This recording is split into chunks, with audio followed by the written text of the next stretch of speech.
1919 ईस्वी में land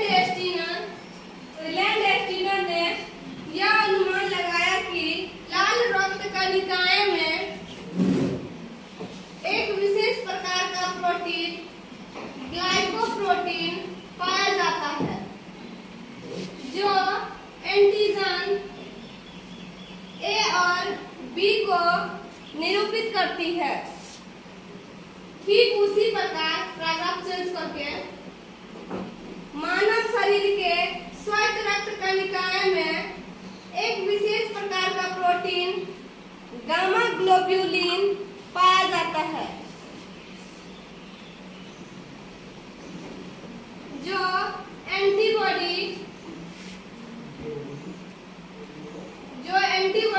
A B और ओ को निरूपित करती है। एंटीबॉडी यहाँ लिखा हुआ है।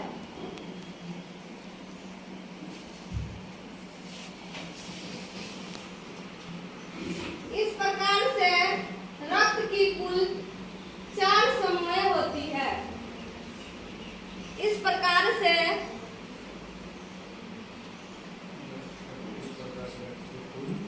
चार समूहें या समूह होती है।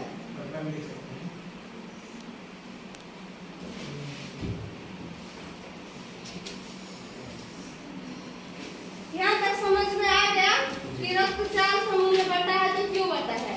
इसीलिए बताए थे कि अगर अदर रक्त समूह वाले व्यक्ति का शादी होता है तो क्या होता है कि पहला संतान जो होता है वो बचने की थोड़ी बहुत संभावना होती है, बट उसका संतान जो वो प्रेग्नेंट तो रहती है लड़कियां, बट क्या होता है कि वो बच्चा जीवित नहीं रहता है इसी कारणवश से, क्योंकि उसका जो है एंटीजन और एंटीबॉडी क्या होता है कि एक दूसरे में फंसने लगता है। बच्चा का 9 मंथ होता है, यहाँ तक जन्म लेने के बाद भी 1 से 2 दिन तक वो जीवित रहता है।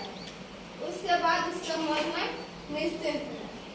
चाहे कोई भी मेडिसिन दे दे, कुछ भी कर ले, कितना बड़ा डॉक्टर के पास लेकर चले जाए तो वो 4 दिन के बाद डेथ कर जाएंगे।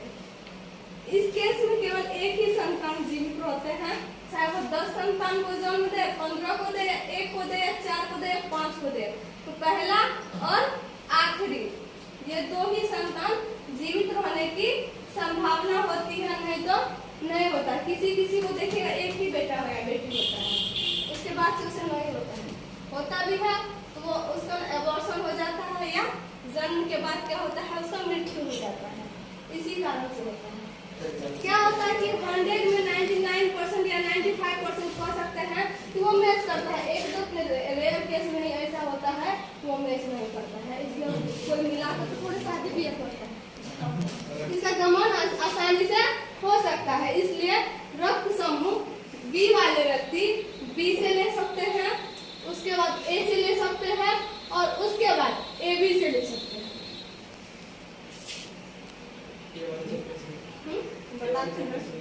ए वाले से इसलिए ले सकते हैं कि इसका एंटीजन ए रहता है। देख रहे हैं ये दोनों एक दूसरे से रक्त का आदान प्रदान कर सकते हैं। खिचड़ी बन गई।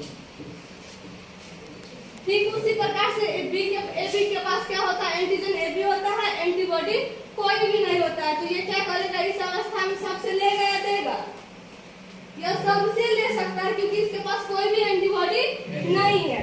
इसके पास एंटीबॉडी ही नहीं है, ये किसी को मतलब अपने अंदर थक्का बनाने का कार्य ही नहीं करेगी, किसी को रोकने का कार्य ही नहीं कर सकती है। तो क्या होगा, उस अवस्था में सबसे ले सकती है। इसलिए जो है रक्त समूह ए बी को सार्वभौमिक ग्रहण करता है, यानी कि रिसेप्टर जो होता है यूनिवर्सल रिसेप्टर के नाम से भी जाना जाता है। और रक्त समूह ओ के पास क्या होता है, कोई भी एंटीजन नहीं होता है, लेकिन एंटीबॉडी ए बी दोनों रहता है नहीं है या नहीं है। इसी प्रकार से इसलिए ये क्या करता है, अपना रक्त सबको दे सकता है पर सबसे ले नहीं सकता है। जी, रक्त समूह ओ जो होता है, ये रक्त समूह वाले व्यक्ति सभी को अपना रक्त देने की दान कर सकता है, लेकिन केवल रक्त समूह ओ वाले से ही वो ग्रहण कर सकता है, सबसे नहीं ले सकता है। जी, और रक्त समूह ए बी वाले व्यक्ति वो सबसे ग्रहण कर सकता है बट सबको दे नहीं सकता।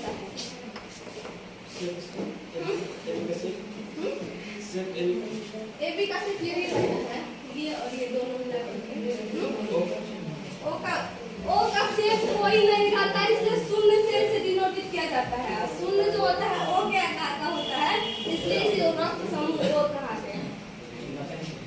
देखिए किसी का पॉजिटिव ग्रुप वाला है और नेगेटिव ग्रुप वाले से ले लेंगे तो क्या हो जाएगा, वहां क्या रिएक्शन होगा, ब्लड फटने की चांस है और ब्लड क्लॉटिंग की चांस है या नहीं है?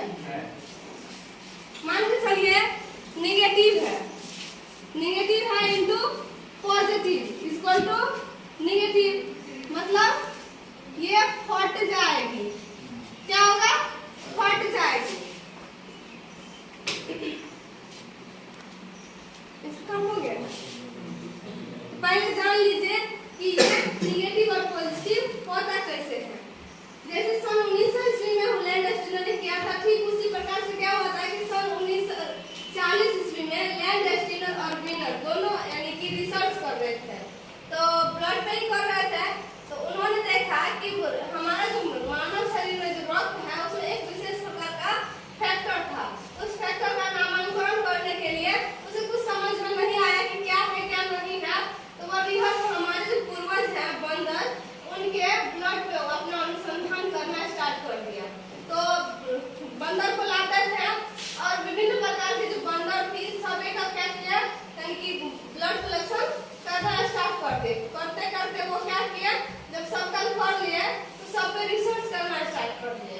तो देखे कि रिहर्स नाम का जो बंदर था, उस बंदर का रक्त समूह जिस प्रकार से मनुष्य के रक्त में फैक्टर था, उसी प्रकार से क्या था, रिहर्स नामक जो बंदर था उसके रक्त में भी फैक्टर था। जैसे मानव शरीर में आरबीसी में एंटीबॉडी और एंटीजन था, ठीक उसी प्रकार से उसमें भी था।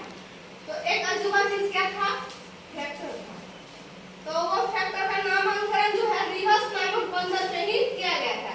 जिस व्यक्ति में यह फैक्टर प्रेजेंट रहता है, जिस रक्त समूह वाले व्यक्ति में यह फैक्टर प्रेजेंट रहता है, उसे पॉजिटिव कहा जाता है। कोई होता है A positive, B positive, A B positive, O positive होता है ना, यानी कि जिस रक्त समूह वाले व्यक्ति में यह फैक्टर प्रेजेंट रहेगा उसे पॉजिटिव कहेंगे, और जिसमें यह एब्सेंट रहेगा उसे क्या कहेंगे, नेगेटिव कहेंगे। अरे बोलिए, पॉजिटिव और नेगेटिव समझ में आई? जिसमें फैक्टर नहीं होगा वो नेगेटिव, जिसमें फैक्टर होगा पॉजिटिव जी। और ये फैक्टर का नाम क्यों पड़ा, क्योंकि रिहर्स नामक बंदर के नाम यानी कि ब्लड का अनुसंधान किया गया था, वहां से क्या किया गया है, RH को लिया गया है, यानी कि RH फैक्टर। रिहर्स नामक बंदर पे क्या गया था ना, उससे रिहर्स से RH लिया गया है, और ये फैक्टर तो उसमें प्रेजेंट था, तो फैक्टर वहां से आया। देखिए सन 1940 ईस्वी में लैंड स्टीनर व विनर नामक वैज्ञानिक ने अपने अनुसंधान में यह पाया कि मानव रक्त में एक विशेष प्रकार का फैक्टर RH फैक्टर पाया जाता है। RH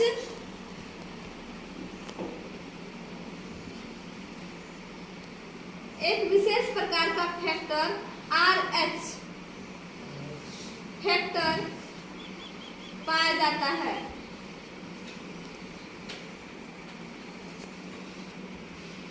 जिस रक्त समूह वाले व्यक्ति में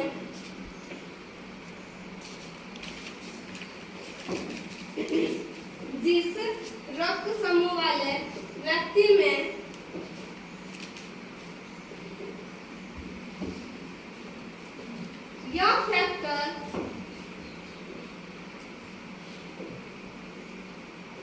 फैक्टर उपस्थित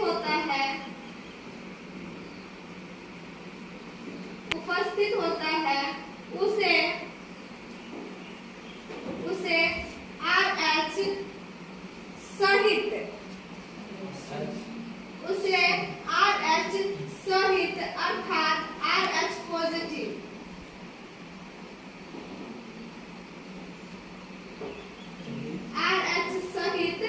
अर्थात RH पॉजिटिव कहा जाता है।